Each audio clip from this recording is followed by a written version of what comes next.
आज हम काशी में मौजूद हैं। कहते हैं काशी समझ नहीं आता, दिल में जरूर उतर आता है।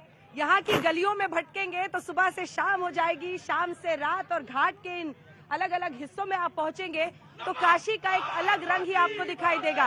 यहाँ पर मौजूद सभी लोग जो स्वागत कर रहे हैं अब आज के शो में, आज हल्ला बोल में हम 80 घाट काशी से मौजूद हैं।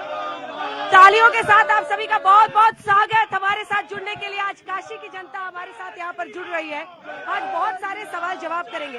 प्रधानमंत्री नरेंद्र मोदी यहाँ से चुनावी मैदान में उतरते हैं और वो शायद इसी के जरिए पूर्वांचल की उन 13 सीटों पर भी नजर रखते हैं जहां पर बीजेपी ने पिछली बार 11 सीटें हासिल की थी। वहीं दूसरी तरफ अगर आप चले जाइए काशी के अन्य हिस्सों में तो आप देखिएगा कि कहते हैं ना, वो गाना में है ना कि अक्ल का ताला खुल जाता है अगर बनारसी पान खा लीजिए। शाम में यहाँ सीढ़ियों पर पहुंचिए तो बाबा की धरती में आपको एक अजीब सी अनुभूति होती है। शाम का वो पहर जब गंगा जी के किनारे धीरे धीरे मध्यम तरीके से सूरज ढल रहा होता है और पावन नदिया की जो धारा है वो तेज रफ्तार में आगे बढ़ रही होती है, तो एक अजीब सा मिलन होता है अंतरात्मा का उस परमात्मा के साथ जिसकी पहचान काशी में आपको मिलती है। मृत्यु और जीवन काशी में एक साथ चलते हैं। यहीं पर हम 80 घाट में मौजूद हैं। बगल में मणिकर्णिका घाट है, यानी काशी में जैसे पूरा देश समाहित है। और इसीलिए आज एक बार फिर तालियों से काशी वासियों का बहुत बहुत स्वागत। सभी यहाँ पर हमारे साथ मौजूद हैं। आज चर्चा की भी हम शुरुआत करेंगे। आपको बता दें आखिरी फेज में 57 सीटों पर वोटिंग होनी है। 80 सीटें यूपी की जीतेंगे, ये दम बीजेपी भर रही है। दूसरी तरफ विपक्षी गठबंधन कह रहा है कि बहुत लाले पड़ जाएंगे। राहुल गांधी और अखिलेश यादव की जॉइंट रैली में उन्होंने कहा है इस बार 400 हार सबसे बड़ा मुद्दा होगा। बीजेपी बहुत बड़ी परेशानी का सामना करने वाली है इन चुनावों में।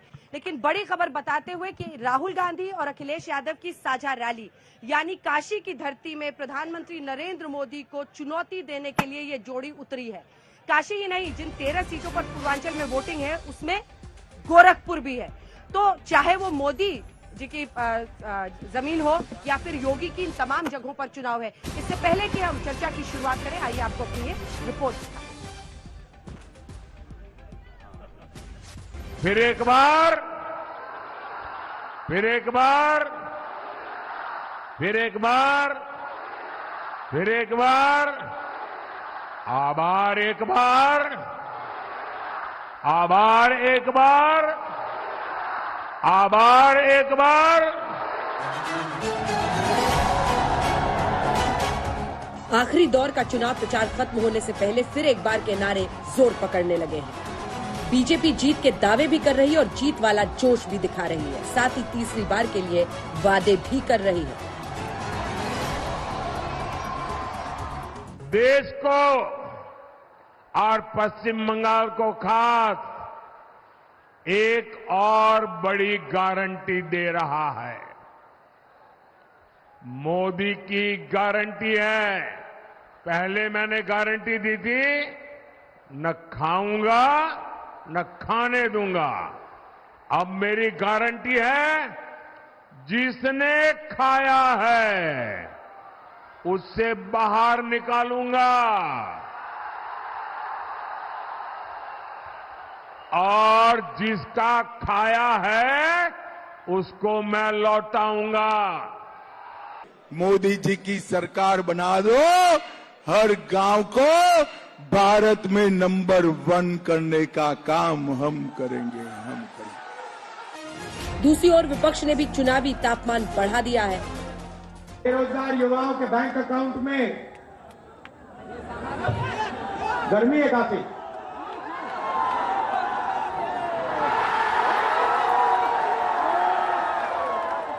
देखिए, उन्होंने शुरू किया 400 पार कहना, फिर बंद हो गया, उसके बाद उन्होंने बोला ही नहीं।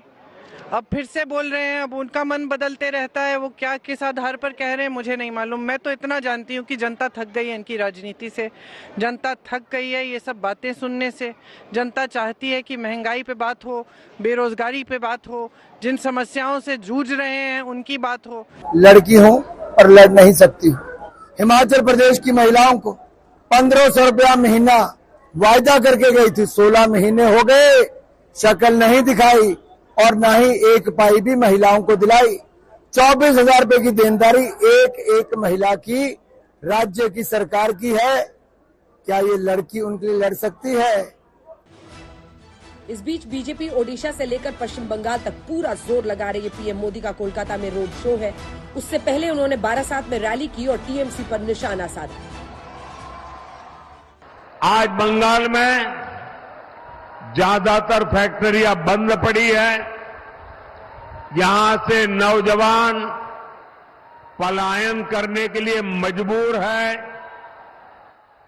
पहले बंगाल को कांग्रेस ने लूटा, फिर लेफ्ट ने लूटा और अब टीएमसी दोनों हाथों से लूट रही है। आखिरी दौर में पश्चिम बंगाल की 9 सीटों पर चुनाव है। राज्य के लिए आज सियासी तौर पर काफी बड़ा दिन है। नरेंद्र मोदी का रोड शो है तो ममता बनर्जी की पदयात्रा भी है। खेला होगा, खेला होगा, खेला होगा, खेला होगा, खेला होगा। बीजेपी हटाओ, बीजेपी हटाओ। बांग्ला में लेने से आजादी नहीं होता। आज भी याद रखना, बांग्ला ही रहा है। इसी के लिए हम अगर सीपीएम को ऊपर उखाड़ दे सकते थे तो हम बीजेपी को भी उखाड़ देंगे। ये हमारा वादा है, ये हमारा वादा है, ये हमारा वादा है। इस बीच इंडिया गठबंधन के जोश ने चुनावी तापमान को बढ़ा दिया है। मोदी बोल रहे हैं कि हम अवतार है, अवतार पैदा किए हुए नहीं है, अवतार है। 4 जून को क्या होगा? सरकार हम लोग का बनेगा। सबसे पहली बात कि प्रधानमंत्री मोदी जी को परमात्मा का ही आदेश आएगा। उनको जीसस या अल्लाह का तो आदेश आएगा नहीं। तो प्रधानमंत्री क्या करें, वो परमात्मा ही बोलेंगे। अब उनको परमात्मा नाम से चिढ़ है तो उसमें मोदी जी उनका कुछ नहीं कर सकते हैं। दूसरा, 4 तारीख के बाद बहुत चीजें होंगी। स्पीडी ट्रायल्स भी होगा, नेशनल हेराल्ड भी आएगा, फैसला भी आ सकता है। तो ये सब चीज सोच सोच के दिल घबराता है। आखिरी दौर में कुल 57 सीटों पर मतदान है, लेकिन देश की नजरें टिकी होंगी यूपी के पूर्वांचल की 13 सीटों पर, जिसमें पीएम मोदी की वाराणसी सीट भी शामिल है। मतदान से पहले राहुल गांधी और अखिलेश यादव की संयुक्त रैली भी हुई है। ये आपको डराएं तो डरोगे तो नहीं। ये कुछ लालच दें बूथ के दिन तो कुछ करोगे तो नहीं। ये घालमेल करें तो बच के रहोगे। तो इसलिए बूथ पर तैयारी कर करके वोट डालना। 4 तारीख ये बीजेपी वाले अच्छे दिन तो लाए नहीं, लेकिन 4 तारीख को खुशियों के दिन आएंगे। जब ये सभा करते हैं वहां पर बवाल मत जाना। मतलब ये टेलर दिखा रहे हैं कि हम तो वही हैं। अभी आपको हमारे बारे में कोई धारणा मत बदलो। हम वही हैं जो उत्तर प्रदेश में दंगा कराते थे। हम वही हैं जो उत्तर प्रदेश की जमीनों पर कब्जा करते थे। हम वही हैं जो माफियाओं का संरक्षण करते थे। हम वही हैं कि जिस गाड़ी में सपा का झंडा उस गाड़ी में बैठा गुंडा। वो बताना चाहते कि हम वही है जो सपाइयों का नारा खाली प्लाट हमारा। तो सपा अपना टेलर दिखा रही है और उसका टेलर जनता देख रही है और समझ रही है। प्रधानमंत्री मोदी वाराणसी से तीसरी बार चुनाव लड़ रहे हैं। बीजेपी को भरोसा है कि काशी की जनता उन्हें एक बार फिर आशीर्वाद देगी, वो भी रिकॉर्ड मतों से। आज तक ब्यूरो।